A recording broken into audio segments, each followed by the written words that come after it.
Hey guys! So today you and I are going to talk about methodologies. So let's get into it. So the question in question was, hi Frederick, as a software developer, what type of methodology do you use and why? Well, I think that this is a pretty interesting question because it indicates to me the thing that I suppose that I learned this lesson from my old martial arts teacher many years ago because I did martial arts for many years, different ones when I was just a kid and up until my early 20s or something like that. And so one of the things that he taught me was that, or his idea behind learning how to defend yourself was that following what is convention and what is traditional is not as effective as figuring out what works and what doesn't work. And he based this, and I suspect that, if I'm not mistaken, I think Bruce Lee had a similar sort of idea behind the way that he did things, because in martial arts, for those of you who may not know it, there is a lot of tradition in some of the styles that you might be practicing, where you follow conventions and there are all these rules for how to execute things correctly. But as my martial arts teacher used to say, that doesn't matter in a real fight. There are no rules in a real fight. In a real fight, it's down to whoever is fastest, whoever is the most effective, strongest, all of these sorts of things, right? And so we always trained in accordance with that philosophy, that it's not about what the convention is. It's about understanding all the different techniques and understanding which one makes the most sense within a given situation. And I apply the same sort of mindset when I work with software. So if you want to talk to me about, say, functional programming, then I can tell you that, well, just as I've said here before, there is no religious, or I very rarely find that there is an extremism that is going to work. So if you're all about functional, that has most likely more to do with your emotional state and your value system than it has to do with your engineering expertise or your ability to ship code efficiently. Same thing with your object-oriented. And so what I have done, or what I've tried to do, is to basically look at all the different options. I've worked in code bases that are mostly functional. I've worked with software developers who only work functionally, or people use object-oriented programming. I've worked with imperative programmers and the people who call themselves declarative, which is much more difficult. Those are really nuanced to figure out, okay, when are you declarative and when are you going to be imperative? And there are other styles to writing software than that. I can't think of any more right now, but these are the main ones that I usually see, at least out in the wild. You can have aspect-oriented people and like these sort of things that you can talk about, but let's stick with these because these are probably the most familiar ones. So the approach that I use is actually very simple. I try to understand and really learn how to work efficiently in each of these methodologies. And then I look at the problems that I have and I try to figure out which one will be the best suited here. And that is not necessarily, I mean, this is what everybody does, which is this human thing that we do. I think it was Robert Greene, he announced he had they had done some studies saying that fundamentally there are two things that are true about all humans all the time, which is a useful thing for you guys to remember.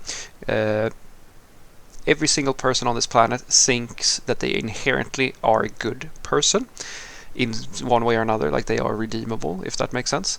And the other thing is that every person believes that they are smart in their own way, which is in the case where you can call a bunch of people stupid and nobody ever associates with being stupid unless you call them out personally that they're stupid.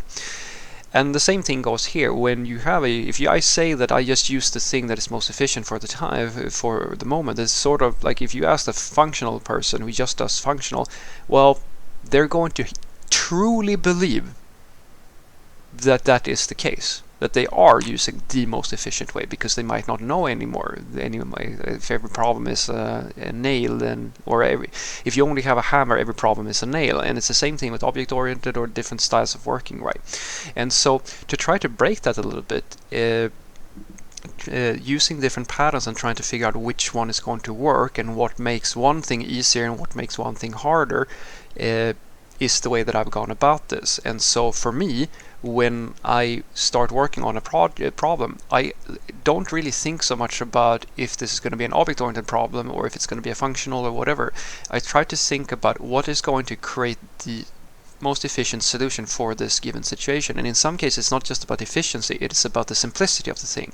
A classic one that I have had a few times, I'll give you that example actually now, because I think it's a good fit for what I'm trying to say, is that when you work in, say, JavaScript, there is really no, let's call it, convention around using strictly object-oriented programming. Classes and all these sorts of things came fairly late into the language.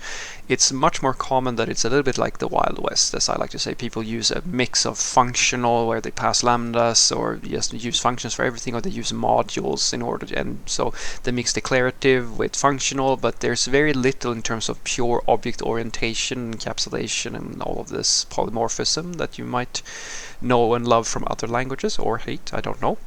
And so basically, when in that area, it's very experimental. And so when I work with people, especially in JavaScript, I try to make sure that I know what conventions feel the most approachable for those people.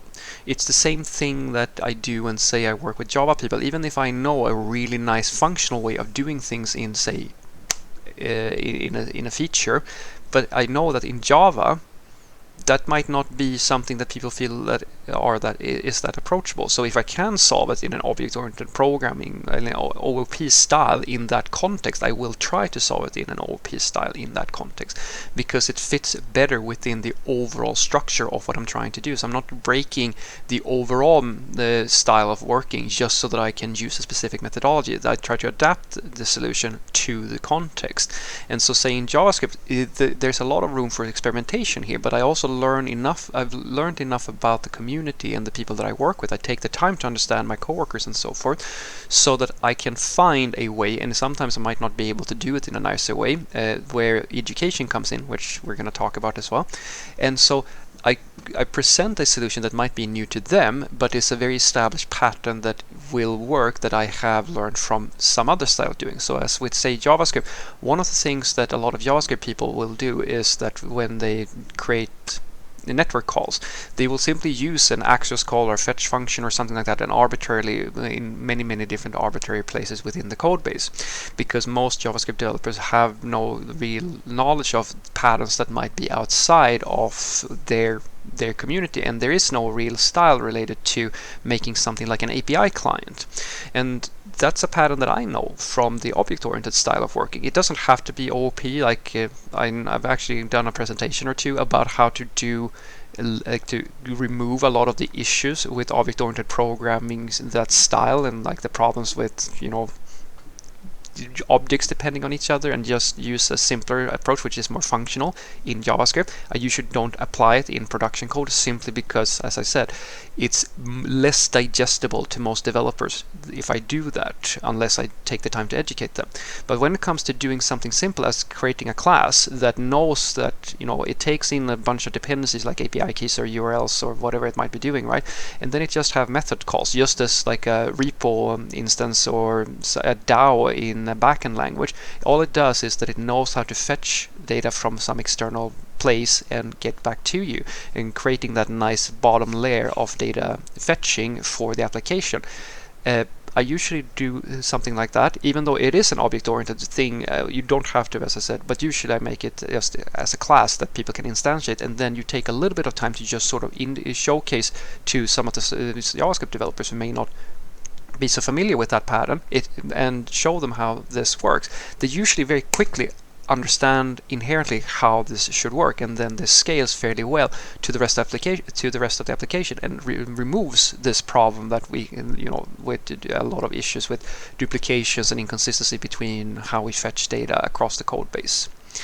So what I want you to take away from this is that the way methodology that I use is all of them, depending on which one is going to fit the specific situation. I try to adapt it to, if I am working in like a code base that is mostly functional, then I try to follow those patterns as much as possible, unless, as I said, with my little example there with JavaScript, where there is no real pattern here, but I know of a way of doing this that is not too complicated for most people to understand, and I can smooth over, I could bridge the non-understanding or the inexperience some people might have with it, with just a little bit of a showcase of how to do it, or like an example or an explanation, so that they inherently can understand how to do it, and then that introduces a slightly different way of doing something, but it is something that is digestible to most people. That's the way I try to structure all software development that I do, and that requires me to sort of understand all the different patterns or methodology that you can apply, because it really comes down to, as I've said to you at the start there, what my old martial arts teacher used to say. It's not so, you don't get caught up with design patterns and methodologies and follow them as some type of doctrine. Try to follow them for inspiration. Figure out what it is about their different ways of doing things that's going to work, and then apply on a case-by-case basis an efficient solution. Don't follow tradition just for tradition's sake. Figure out what's going to work here and now, and pick the stuff that is best from each system. Have a great day.